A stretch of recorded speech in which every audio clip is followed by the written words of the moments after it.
sa mga consumers. At nagyayabang pa nga si Attorney T. Sabi niya, mukhang malaki-laki ang computation. Sabi ko, hindi lamang sa malaking computation, dapat huwag tayo magkalimutan dito.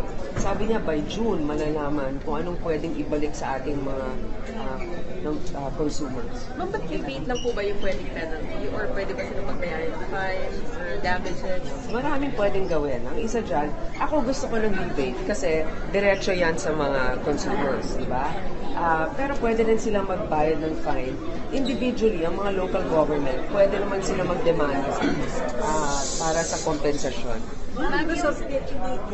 Immediate Para sa akin, as soon as possible. But ang sinasabi ng MWSS, by June pa lang sila magkakaroon ng desisyon. Okay lang yung June, is it late kung June o July, ma'am? March pa lang pwede. Alam mo, actually, pwede naman dahil sana mas mabilis. Pero hanggang ngayon, wala pa rin tubig ang ibang lugar.